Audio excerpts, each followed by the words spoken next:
Hello welcome friends guys, आज हम discuss करने वाले हैं सीरीज फर्स्ट, जिसमें हम अपने एमसीक्यू प्रॉब्लम्स को देखेंगे, जिसमें हम यूनिट फर्स्ट और यूनिट सेकंड के क्वेश्चंस देखेंगे। जैसा आपको पता है कि यूनिट फर्स्ट में आपका इलेक्ट्रोस्टैटिक्स और यूनिट सेकंड में आपका इलेक्ट्रिसिटी है, तो इसके रिगार्डिंग जो आपके क्वेश्चंस एमसीक्यू जो मोस्ट इंपॉर्टेंट क्वेश्चन है जो आपके एग्जाम में आ सकते हैं, वो इन क्वेश्चन को हम आज डिस्कस करेंगे। चलिए देखते हैं फर्स्ट क्वेश्चन। तो देखिए जो फर्स्ट क्वेश्चन है आपका वो है आपका the unit of permeability of free space is. जो आपका परमेबिलिटी ऑफ फ्री स्पेस है उसका क्या यूनिट होगा। तो आपको क्या है एप्सिलॉन नॉट का क्या है यूनिट बताना है कि इसका यूनिट क्या होगा। अब इसके लिए देखिए क्या बहुत ही बेसिक आपको क्या सिर्फ फॉर्मूला पता होना चाहिए। अगर हम फॉर्मूले की आपसे बात करें तो फॉर्मूला आपको पता है, फॉर्मूला होता है आपका 1/4 pi epsilon naught Q1 Q2 upon R square. अगर आप यहां से एप्सिलॉन नॉट की वैल्यू निकालते हैं तो आपका आ जाता है 1/4 पाई Q1 Q2 upon F R square. अब देखिए Q1 Q2 क्या होता है, कूलॉम्ब होता है, तो कूलॉम्ब इंटू कूलॉम्ब, और ये आपका हो जाएगा न्यूटन और ये हो जाएगा मीटर स्क्वायर। तो आपका जो आंसर हो गया वो आपका हो जाएगा कूलॉम्ब स्क्वायर न्यूटन -1 और मीटर -2। तो ये आपका आंसर हो जाएगा। देखिए किस में मैच कर रहा है, कूलॉम्ब स्क्वायर न्यूटन -1 मीटर -2। तो ये आपका ऑप्शन नंबर सी में मैच कर रहा है, तो आपका correct answer option number C हो जाएगा। अब देख लेते हैं नेक्स्ट क्वेश्चन, क्वेश्चन नंबर 2।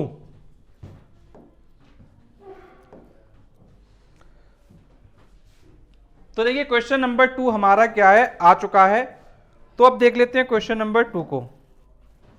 तो ये क्वेश्चन नंबर 2 है, Gauss law is valid for. जो आपका गॉस लॉ होता है वो किसके लिए वैलिड है, केवल क्लोज सरफेस के लिए, या ओनली रेगुलर क्लोज सरफेस के लिए, या फिर कोई भी ओपन सरफेस के लिए, या last one is only irregular surfaces के लिए।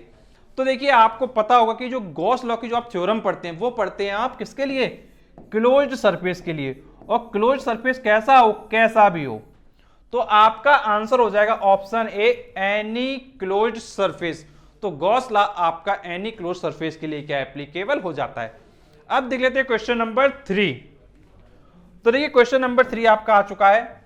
क्वेश्चन नंबर 3 आपसे कह रहा है a method for charging a conductor without bringing a charged object in contact with it is called electrification, magnetisation, electromagnetic induction, या फिर आपका इलेक्ट्रोस्टैटिक इंडक्शन।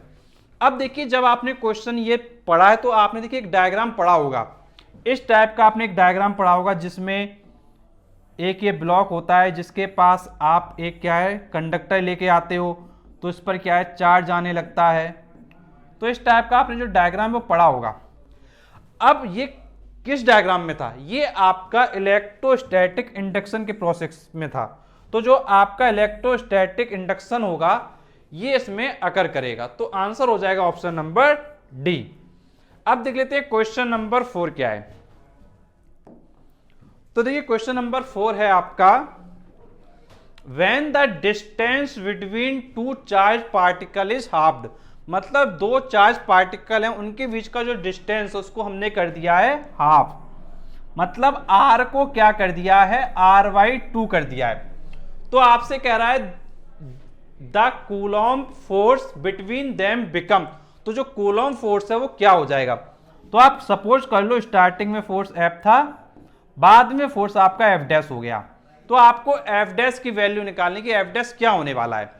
तो देखिए आपको पता है कि F का जो वैल्यू होगा वो आपका होगा 1/4 pi epsilon naught Q1 Q2 upon R square. वहीं आप F' का वैल्यू निकालेंगे तो वो आपका हो जाएगा 1/4 pi epsilon naught Q1 Q2 upon R upon 2 का होल स्क्वायर। जब इसको आप सॉल्व करेंगे तो आपका आ जाएगा 4 times 1/4 pi epsilon naught Q1 Q2 upon R square. मतलब जो ये 2 था ये 2 का स्क्वायर हो जाएगा 4, और 4 का चला जाएगा ऊपर। तो जब 4 ऊपर जाएगा तो ये आ जाएगा। तो ये किसकी वैल्यू है, ये बड़ी सी वैल्यू, ये वैल्यू है F की। तो फोर्स क्या हो गया आपका, फोर्स आपका हो गया 4 टाइम्स। तो देखिए 4 टाइम्स किसमें ऑप्शन दिया गया है, तो 4 टाइम्स आपको दिया गया है ऑप्शन नंबर डी में। तो जो आपका करेक्ट आंसर हो जाएगा वो हो जाएगा ऑप्शन नंबर डी। अब देख लेते हैं नेक्स्ट क्वेश्चन को। देखिए नेक्स्ट क्वेश्चन है हमारा क्वेश्चन नंबर 5। देखिए क्वेश्चन नंबर 5 आपसे देखिए क्या कह रहा है। क्वेश्चन नंबर 5 आपसे कह रहा है two charges are at a distance D, मतलब 2 चार्जेस हैं जो हमारे डिस्टेंस डी पर हैं और वो एयर में क्या है रखे हुए हैं। मतलब 2 चार्जेस हो गए हमारे Q1 एंड Q2, इनको हमने एयर में क्या है प्लेस कर दिया, ठीक है। अब आगे आपसे कह रहा है Coulomb force between them is F, मतलब जो कूलॉम फोर्स है इनके बीच का वो हमारा क्या है F है। तो आगे आपसे कह रहा है if a dielectric material of dielectric constant K is placed between them, मतलब अगर हम इनके बीच में क्या करते हैं, एक डाइलेक्ट्रिक मीडियम अप्लाई कर देते हैं जिसका डाइलेक्ट्रिक कांस्टेंट क्या है हमारा K है, तो आपसे कह रहा है आगे the Coulomb force now becomes, तो कूलॉम फोर्स क्या हो जाएगा। तो आपसे यहां F डैश की जो वैल्यू है वो पूछ रहा है। अब आप खुद सोच के देखिए, अगर हम यहां वैल्यू बात करते हैं और इनके बीच का हम डिस्टेंस r कंसीडर कर ले तो F हमारा हो जाता है 1/4 pi epsilon naught Q1 Q2 upon r square. और अगर हम इसी तरीके से F डैश का वैल्यू यहां राइट करते हैं तो F डैश हमारा आ जाएगा 1/4 pi epsilon naught Q1 Q2, यहां पर डाइलेक्ट्रिक कांस्टेंट K है तो यहां पे K लग जाएगा अपॉन r स्क्वायर, इनके बीच का डिस्टेंस आप r कंसीडर कर लो। तो F डैश हमारा हो गया 1/K ब्रैकेट में 1/4 pi epsilon naught Q1 Q2 upon r square. तो ये जो वैल्यू है ये वैल्यू देखिए F वाली है, तो आप लिखेंगे यहां पर 1/K इंटू F, तो आपका हो जाएगा F/K। तो जो आपका करेक्ट आंसर हो जाएगा वो हो जाएगा ऑप्शन नंबर ए F/K। तो इस तरीके से जो क्वेश्चंस हैं आपके बहुत बेसिक क्वेश्चन है, बस आपको ध्यान रखना है कि कॉन्सेप्ट अगर क्लियर है हमारा तो आप इन क्वेश्चन को बहुत ही आसानी से कर लेंगे। अब देख लेते हैं हम नेक्स्ट क्वेश्चन, क्वेश्चन नंबर 6। देखिए क्वेश्चन नंबर 6 आपसे कह रहा है अ बॉडी इज पॉजिटिवली चार्ज्ड, मतलब एक बॉडी है जो क्या है हमारी पॉजिटिवली चार्ज्ड है। जैसे मान लो ये हमारी बॉडी है, ये पॉजिटिवली चार्ज्ड है। अब आगे आपसे कह रहा है इट हैज, इसमें क्या होगा, एक्सेस ऑफ पॉजिट्रॉन्स होगा या फिर आपका एक्सेस ऑफ इलेक्ट्रॉन्स होगा, डिफिशिएंसी ऑफ इलेक्ट्रॉन्स होगा, डिफिशिएंसी ऑफ प्रोटॉन होगा। अब आप खुद सोच के देखिए, अगर कोई बॉडी पॉजिटिवली चार्ज्ड है तो फिर क्या होगा, कोई बॉडी पॉजिटिव कब होगी, कोई बॉडी पॉजिटिवली चार्ज तब होगी जब वो इलेक्ट्रॉन को क्या करेगी, लूज करेगी। और अगर कोई बॉडी इलेक्ट्रॉन को लूज करेगी तो क्या होगा, उसमें इलेक्ट्रॉन की डिफिशिएंसी हो जाएगी, इलेक्ट्रॉन्स की कमी हो जाएगी। तो डिफिशिएंसी ऑफ इलेक्ट्रॉन्स आपको दिया गया ऑप्शन नंबर सी में, तो आपका जो करेक्ट आंसर हो जाएगा वो हो जाएगा ऑप्शन नंबर सी। अब देख लेते हैं क्वेश्चन नंबर 7। क्वेश्चन नंबर 7 आपसे कह रहा है two charges 3 × 10⁻⁻5 coulomb and 5 × 10⁻4 coulomb. ये आप समझ लीजिए, ये जो एरो बना हुआ है इसका मतलब है पावर। तो आपको ध्यान रखना है ये रिप्रेजेंट करता है पावर को। तो 2 चार्जेस है 3 × 10⁻⁻5 and 5 × 10⁻4 are placed at a distance of 10 centimetre, मतलब इन दोनों को 10 सेंटीमीटर के डिस्टेंस पे रख दिया गया। तो आपसे कह रहा है find the value of electrostatic force between them. तो जो इलेक्ट्रोस्टैटिक फोर्स है उसका क्या वैल्यू होगा। बहुत ही आसान क्वेश्चन है, फॉर्मूला लगाओ, आंसर पावर वाला गेम है। देखो पहला इलेक्ट्रॉन आप ये ले लो या पहला चार्ज ये ले लो, क्या दिया गया था 3 × 10⁻⁻5, ये आपने लिख लिया 3 × 10⁻⁻5 कूलॉम। और जो सेकंड वाला दिया गया है आपको वो दिया गया है 5 × 10⁻4, 5 × 10⁻4 आपने यहां लिख लिया। अब आपको इनके बीच का डिस्टेंस दिया गया 10 सेंटीमीटर। 10 सेंटीमीटर को मीटर में कन्वर्ट कर लो, 100 से डिवाइड करोगे। अगर आप इसको 100 से डिवाइड करोगे तो 10/100 करने पे ये आएगा मीटर में। अगर ये मीटर में आएगा तो ये आपका हो जाएगा 1/10 मीटर। तो ये जो डिस्टेंस हो गया इन दोनों के बीच का वो हो जाएगा आपका 1/10 मीटर। तो ये आर को रिप्रेजेंट करेगा।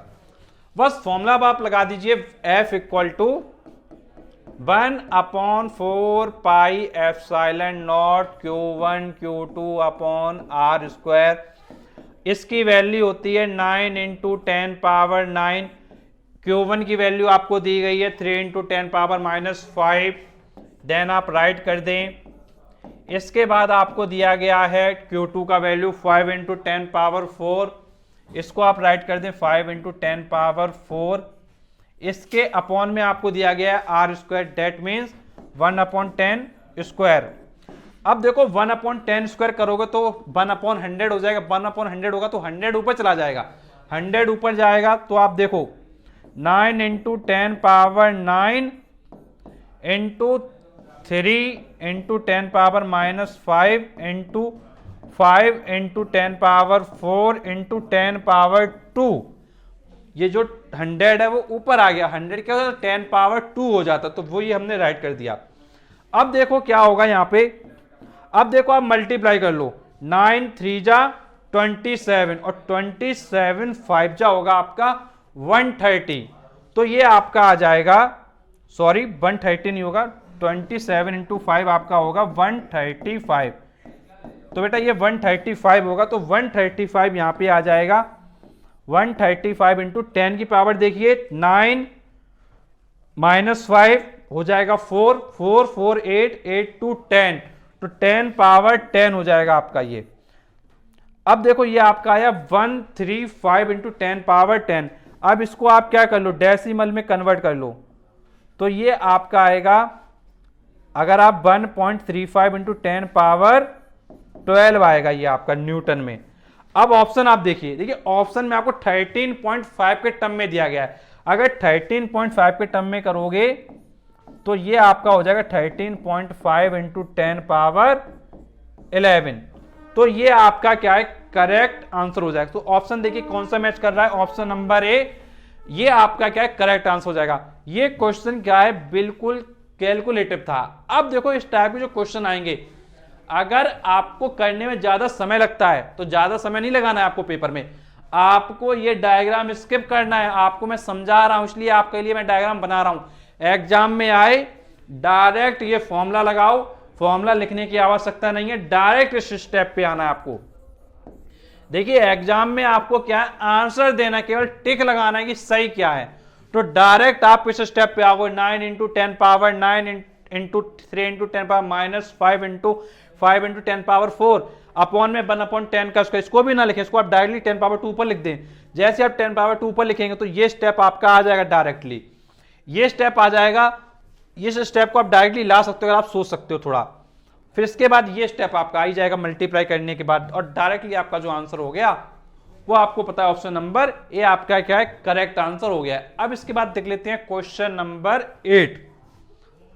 तो देखिए क्वेश्चन नंबर 8 आपका आ चुका है। क्वेश्चन को पढ़िए और अच्छे से हम क्या करते हैं, देखते हैं क्वेश्चन नंबर 8 क्या है। तो देखिए क्वेश्चन नंबर 8 आपसे कह रहा है, a glass rod acquires charge, मतलब एक ग्लास रॉड है, इसमें चार्ज होगा, by rubbing it with silk cloth, the charge on the glass rod it due to, मतलब जो चार्ज है वो किस कारण से होगा, ये आपसे पूछा जा रहा है। फ्रिक्शन के कारण से होगा, या कंडक्शन होगा, या इंडक्शन होगा, या रेडिएशन होगा। तो देखो क्लियर बात है कि जो ये कंडक्शन और जो रेडिएशन है वो आपका पूरी तरीके से हट गया। अब या तो फ्रिक्शन होगा या फिर आपका इंडक्शन होगा। अब देखो जब इस टाइप का क्वेश्चन जिसमें आपको डाउट हो तो आप खुद सोच के देखो कि भाई क्या कर रहा है, यहां कह रहा है हमसे रब कर रहा है, मतलब रगड़ रहा है। अगर ये रगड़ रहा है तो क्या होगा, उसमें फ्रिक्शन होगा, और फ्रिक्शन होगा तो आंसर क्या हो जाएगा, ऑप्शन नंबर ए। मतलब अगर कोई क्वेश्चन आपको नहीं आ रहा तो देखो कौन सा नहीं हो सकता है। मैंने देखा कि भाई ये ऑप्शन और ये ऑप्शन आपका नहीं हो सकता है, तो बचे कौन से ऑप्शन, फ्रिक्शन और इंडक्शन। अब देखो रबिंग बोल रहा है, अगर रबिंग बोल रहा है तो डायरेक्टली आप रगड़ रहे हो, मतलब क्या हो गया, फ्रिक्शन आंसर हो गया। इस तरीके से भी आप आंसर क्या है बहुत ही आसानी से कर सकते हो। अब देखते हैं नेक्स्ट क्वेश्चन, क्वेश्चन नंबर 9 आपसे कह रहा है, which physical quantity have unit Newton पर कूलम, मतलब कौन सी क्वांटिटी है जिसका यूनिट न्यूटन पर कूलम होगा। देखो बहुत सिंपल है, अगर आप कभी कंफ्यूजन होगी भाई यूनिट कैसे हमको ध्यान रहेगा, कोई दिक्कत की बात नहीं। न्यूटन का मतलब हो गया फोर्स, कूलॉम्ब का मतलब हो गया क्यू, और आपको पता है एफ अपॉन क्यू क्या होता है, एफ अपॉन क्यू होता है आपका ई बोलते हैं इलेक्ट्रिक फील्ड। तो आंसर हो गया electric field, option number V आपका क्या है, करेक्ट हो जाएगा। इस तरीके से आप बहुत ही आसानी से आंसर कर सकते हैं। देखते हैं नेक्स्ट क्वेश्चन, क्वेश्चन नंबर 10। तो देखिए क्वेश्चन नंबर 10 देखिए आपसे क्या कह रहा है, आपसे कह रहा है charge on a body is integral multiple of e, मतलब किसी बॉडी पर चार्ज है वो क्या है, इंटीग्रल मल्टीपल है ई का। अगर चार्ज इंटीग्रल मल्टीपल है तो आपसे कह रहा है it is given by the law of, तो इसमें कौन सा लॉ एप्लीकेबल होगा। तो देखो आपसे कह रहा है कंजर्वेशन ऑफ चार्ज होगा, कंजर्वेशन ऑफ मास होगा, कंजर्वेशन ऑफ एनर्जी होगा, क्वांटाइजेशन ऑफ चार्ज होगा। अब आपको पता होगा कि जो क्वांटाइजेशन ऑफ चार्ज होता है ये आपका होता है Q equal to plus minus N E, क्या होता है Q equal to plus minus N E, और इसके अकॉर्डिंग n क्या होता है, n होता है आपका इंटीग्रल मल्टीपल। तो आंसर क्या हो जाएगा आपका, क्वांटाइजेशन ऑफ चार्ज आपका क्या है, करेक्ट आंसर हो जाएगा। अब देखते हैं नेक्स्ट क्वेश्चन, क्वेश्चन नंबर 11।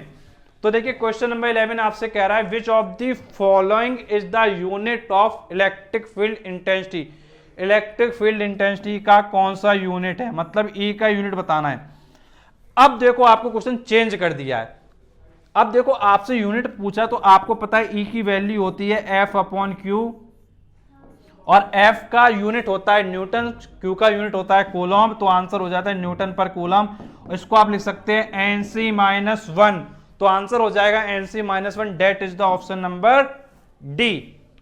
इस तरीके से आपको क्या जो क्वेश्चन है वो काफी स्पीड में करना है और कम समय में अपने क्वेश्चंस को बहुत अच्छे से क्लियर करना है। अब देखते हैं नेक्स्ट क्वेश्चन, क्वेश्चन नंबर 12। तो देखिए क्वेश्चन नंबर 12 आपसे कह रहा है the unit of electric permittivity of a medium is, तो जो आपका परमिटिविटी होता है उसका क्या यूनिट है, आपसे ये पूछ रहा है। तो देखो परमिटिविटी के लिए अगर आप फॉर्मूले की अगर आप बात करें तो आपको पता होगा जो फॉर्मूला एप्लीकेबल होता है वो आपका होता है 1/4 pi epsilon naught Q1 Q2 upon R square, और आपको पता होगा अगर यहाँ पे हम एप्सिलॉन नॉट के लेते हैं, अगर मीडियम के लिए राइट करते हैं, अगर हम किसी पर्टिकुलर मीडियम के लिए राइट करते हैं तो यहाँ पर आपको क्या के लगाना पड़ता है, ये आपको पता होना चाहिए क्योंकि यहाँ पे हमसे मीडियम की बात कर रहा है। और एप्सिलॉन नॉट के को आप लिख सकते हैं एप्सिलॉन, तो ये आपका हो जाएगा Q1 Q2 upon R square, और एप्सिलॉन आपका हो जाएगा 1/4 पाई Q1 Q2 upon FR square. अब देखो Q1 Q2 होता है आपका C अपॉन NM स्क्वायर, तो ये आपका हो जाता है C2n-1 m-2, ये लिख सकते हो, या फिर कूलॉम स्क्वायर पर न्यूटन मीटर स्क्वायर लिख सकते हो। तो आप ऑप्शन देखिए, ऑप्शन नंबर सी, ये आपका मैच कर रहा है कूलॉम स्क्वायर पर न्यूटन मीटर स्क्वायर। इस तरीके से आप बहुत ही आसानी से क्वेश्चन को कर सकते हैं। ध्यान रखिएगा जब मीडियम की बात करता है तो एप्सिलॉन की बात करता है और के की बात करता है, ये पॉइंट अच्छे से आप क्या ध्यान रखिएगा।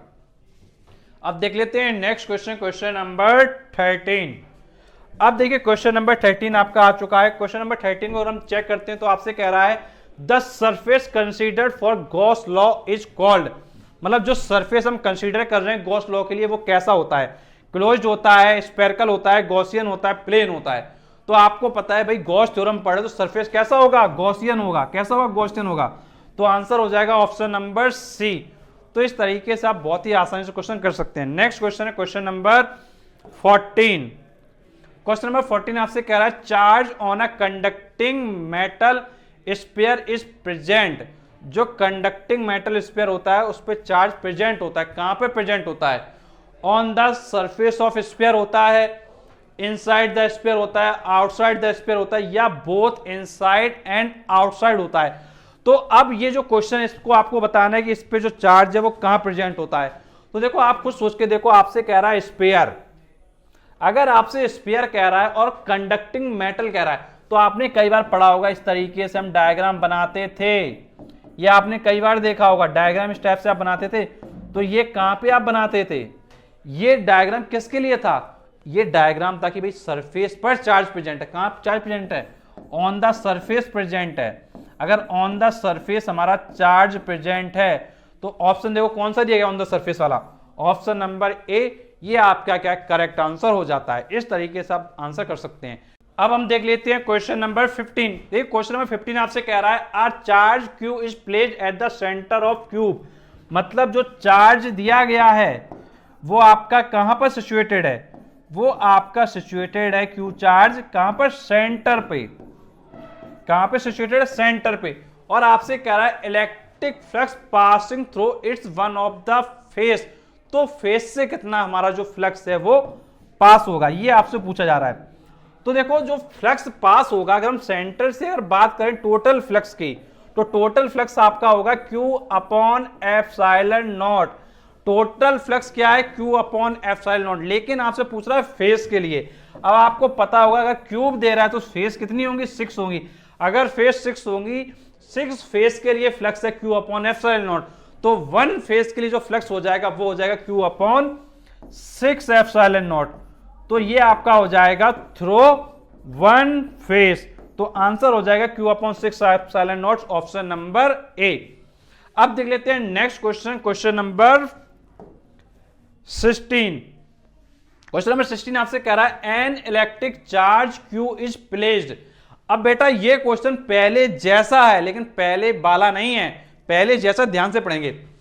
N electric charge Q is placed at one of the corner of the cube of side a, मतलब जो एक आपका इलेक्ट्रिक चार्ज Q दिया गया है उसको आपने जो है कहां रख दिया है, वन ऑफ द कॉर्नर, मतलब जो आपको क्यूब दिया गया है क्यूब के कॉर्नर पे आपने चार्ज को रख दिया है, और उसका जो साइड दिया गया है क्यूब का वो दिया गया है आपको A। तो आपसे कह रहा है electric flux on one of its face will be.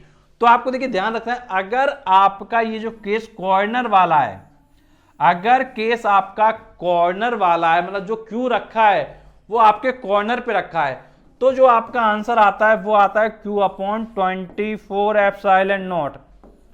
ये आपको ध्यान रखना है, अगर Q को कॉर्नर पे रखा गया है, अगर Q को अगर हम सेंटर पे रखते, अगर Q को सेंटर पे रखते और 1 फेस से फ्लक्स फाइंड करते तो आपका आता Q अपॉन 6 एप्सिलॉन नॉट। तो ध्यान रखना है Q सेंटर पे है या Q कॉर्नर पे है। तो कॉर्नर के सिचुएशन में जो आंसर आपका हो जाएगा वो हो जाएगा Q अपॉन 24 एप्सिलॉन नॉट। अब देखते हैं next question, question number 17। Question number 17 आपसे कह रहा है इफ इलेक्ट्रिक फील्ड यूनिफॉर्म, मतलब जो आपको इलेक्ट्रिक फील्ड दी गई है वो यूनिफॉर्म दी गई, मतलब एक जैसी दी गई है। तो आपसे कह रहा है then electric lines of force are, तो जो इलेक्ट्रिक लाइंस होंगी वो कैसी होंगी। अरे ऑब्वियस सी बात है कि अगर इलेक्ट्रिक फील्ड यूनिफॉर्म दिया गया है तो इलेक्ट्रिक लाइंस हमारी कैसी होंगी, पैरेलल होंगी। कैसी होंगी, पैरेलल होंगी। आपने कई बार ऐसे डायग्राम बनाए होंगे इलेक्ट्रिक फील्ड के लिए, कैसे होंगे, पैरेलल होंगी। तो जो आंसर हो जाएगा वो हो जाएगा ऑप्शन नंबर डी। अब देख लेते हैं नेक्स्ट क्वेश्चन, क्वेश्चन नंबर 18।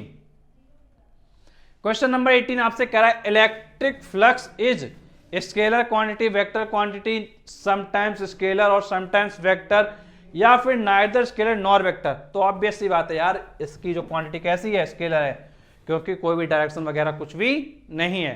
तो आंसर हो जाएगा स्केलर क्वांटिटी, ऑप्शन नंबर 8। देखते हैं नेक्स्ट क्वेश्चन, क्वेश्चन नंबर 19।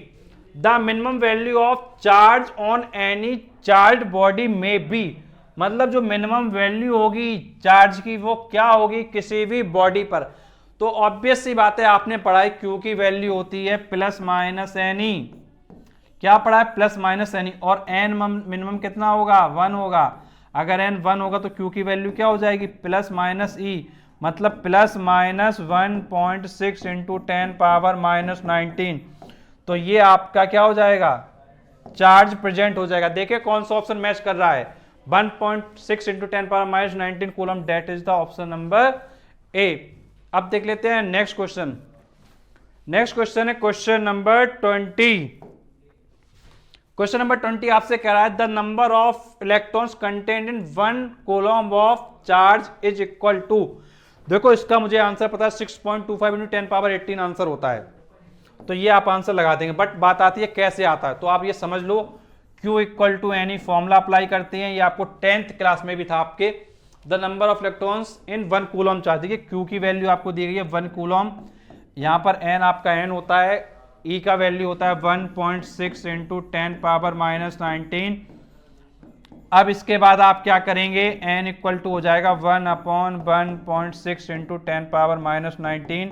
अब आप क्या करेंगे, ऊपर लेके जाएंगे 10 पावर 19 अपॉन 1.6, 10 पावर 19 को आप लिखेंगे, यहाँ पर आइए आप लिखेंगे 10 इंटू 10 पावर 18 अपॉन 1.6, इससे आप डिवाइड करेंगे, 1.6 से आप डिवाइड करेंगे 10 में, तो आपका आएगा 6.25, क्या आएगा 6.25 इंटू 10 पावर 18।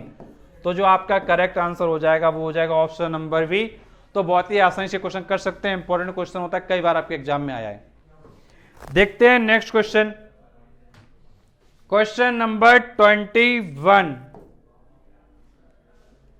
क्वेश्चन नंबर 21 आपसे कह रहा है electric flux emerging out from 1 coulomb charge is, जो 1 कूलम चार्ज है वहां से कितना इलेक्ट्रिक फ्लक्स पास होगा। अब बेटा देखो इसका जो फॉर्मूला होता है फ्लक्स का वो होता है Q अपॉन एप्सिलॉन नॉट।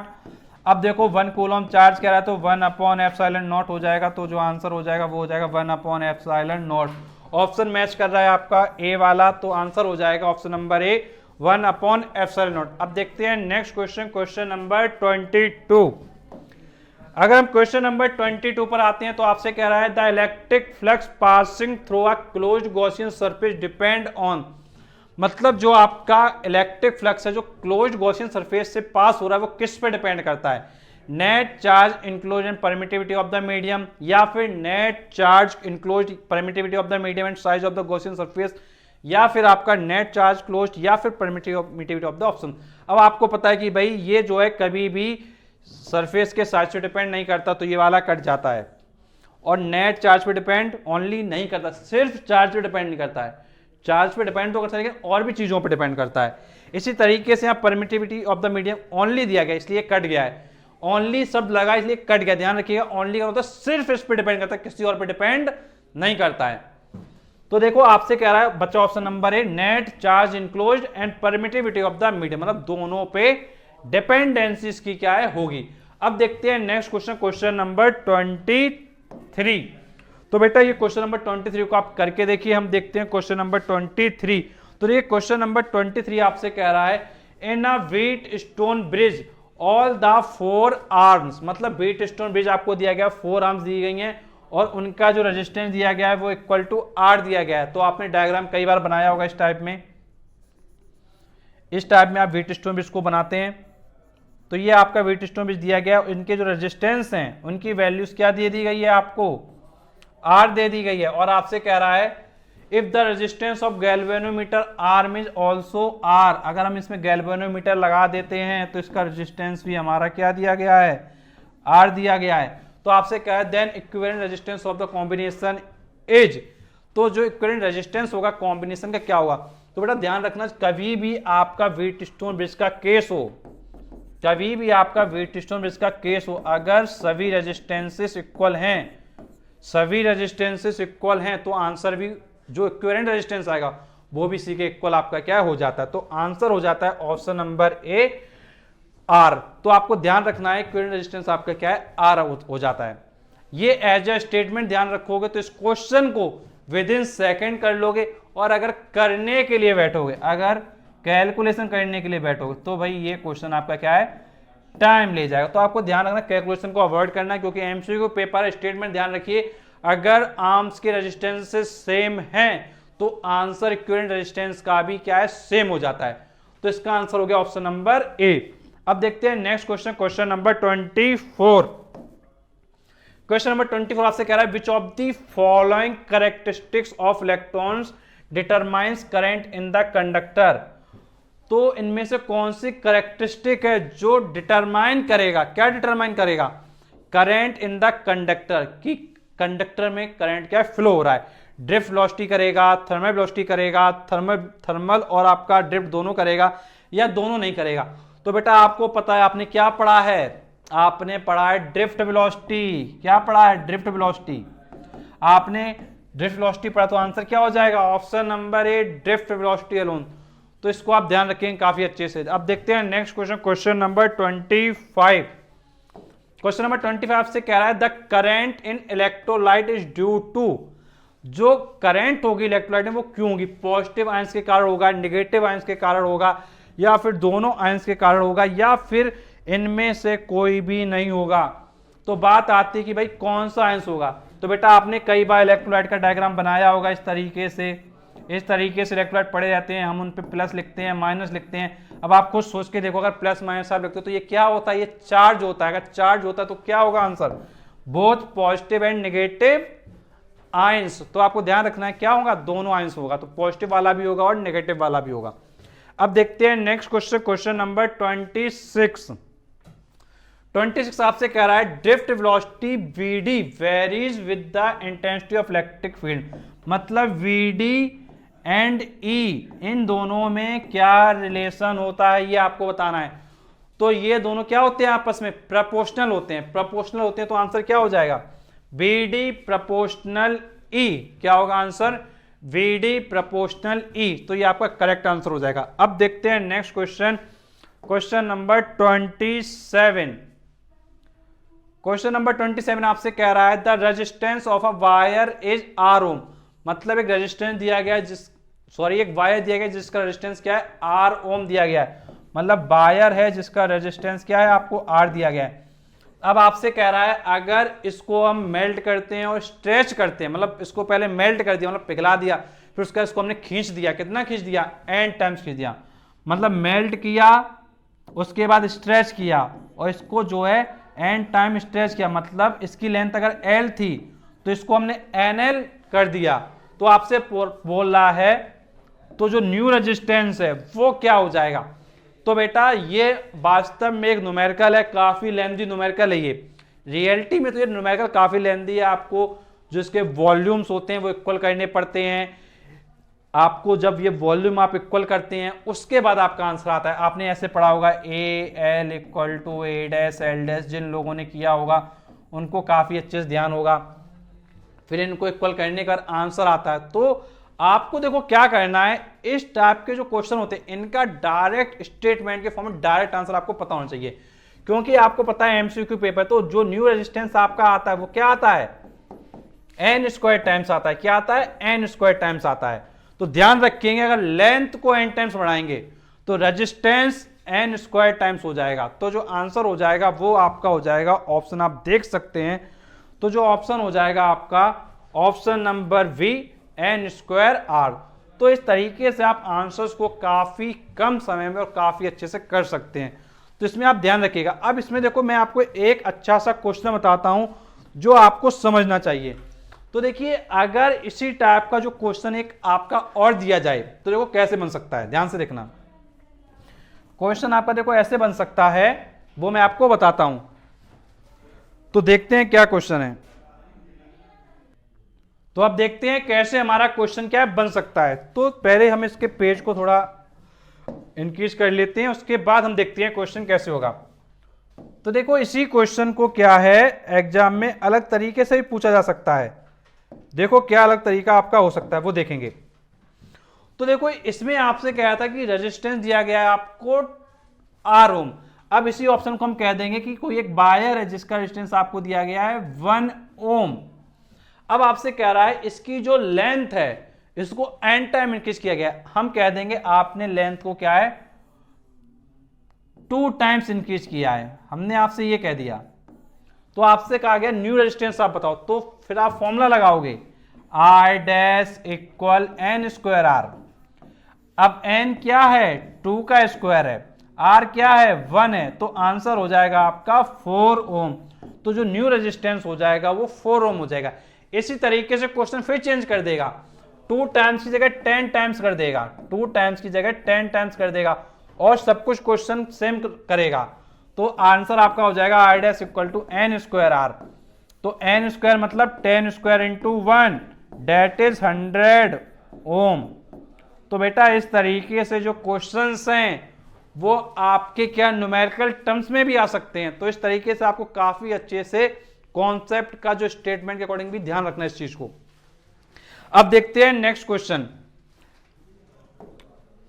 बेटा नेक्स्ट क्वेश्चन है क्वेश्चन नंबर 28।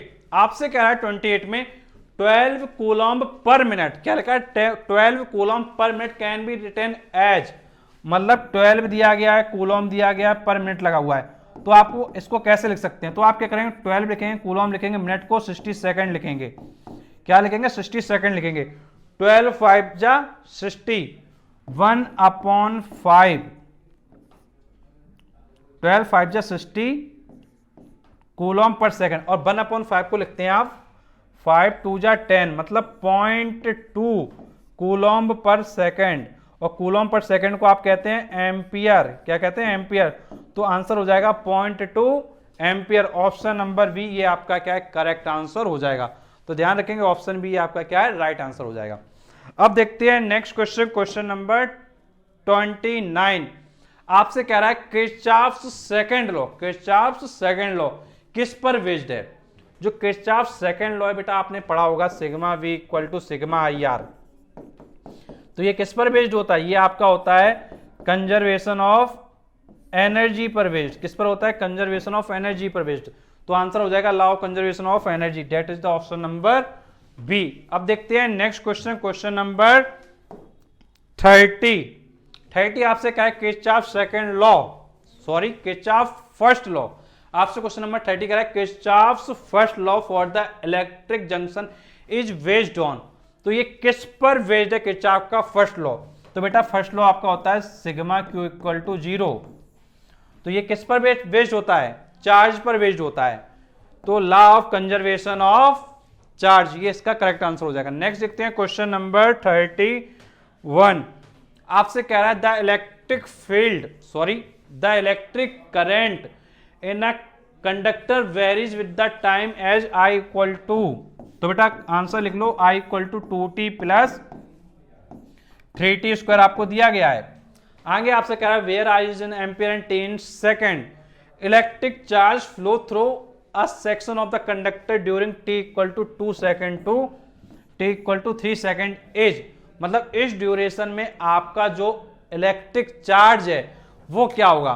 तो बेटा इसके लिए आपको फॉर्मूला पता होगा, I इक्वल टू आपने पढ़ा होगा dq अपॉन dt होता है, I होता है dq अपॉन dt। तो आप dq निकालेंगे तो dq हमारा आ जाएगा I dt, इसको आप I dt लिख लेंगे, इंटीग्रल करेंगे dq integral equal to integral I dt, integral कीजिए dq का हो जाएगा q, I हमारा वेरिएबल दिया गया है तो आप इंटीग्रेशन का साइन लगाएंगे। वेरिएबल क्या दिया गया? 2t प्लस 3t स्क्वायर, तो आप लिखिए यहां पर 2t प्लस 3t स्क्वायर। उसके बाद आपको दिया गया है 2t प्लस 3t स्क्वायर, उसका दिया है dt, आप dt लिखिए यहां पर। और आपसे कह रहा है टाइम 2 सेकेंड से 3 सेकेंड, मतलब जो लिमिट हो जाएगी वो 2 से 3 हो जाएगा। तो जो आंसर हो जाएगा इसको आप इंटीग्रेट करिए, 2 t का इंटीग्रेशन होगा t स्क्वायर अपॉन 2 और t स्क्वायर का इंटीग्रेशन होगा t3 अपॉन 3। अब इसके बाद आप ब्रैकेट लगा देंगे, 2 से 3 इंटीग्रेट कर देंगे। अब आप देखिए क्या करेंगे, upper limit minus lower limit करेंगे। क्या करेंगे? Upper limit minus lower limit करेंगे। तो बेटा ये देखो आप यहां पर देखो 2 से 2 कट जाता है, 3 से 3 कट जाता है। तो एक बार लिख लीजिए आप t square plus t cube और लिमिट लगाएंगे आप 2 से 3। अब आप इसको सॉल्व करिए, 3 स्क्वायर प्लस 3 क्यूब माइनस लगाएंगे upper limit minus lower limit 2 square plus 2 cube. अब इसको आप सॉल्व करिए, 3 स्क्वायर होता है 9 और 3 क्यूब होता है 27, 9 प्लस 27। अब बेटा 27 और 9 को ऐड कर लो, 9 7 16 कैरी 1 तो 36 हो गया। तो ये आपका आ जाएगा 36 माइनस 2 स्क्वायर होता है 4 और 2 क्यूब होता है 8, 8 4 होता है 12। तो 12 यहाँ लिखेंगे, 36 माइनस 12 करेंगे तो 24 आएगा। तो आंसर हो जाएगा हमारा 24। तो आंसर हो गया ऑप्शन नंबर बी 24 कूलम्ब। बस ध्यान ये रखना है कि भाई ये जो हमारा फॉर्मूला होता है, इस फॉर्मूले को हमको क्या है काफी अच्छे से क्या है अपने माइंड में अच्छे से रखना है, और इसको आप ध्यान रखेंगे तो डेफिनेटली काफी अच्छे से आप आंसर कर पाएंगे।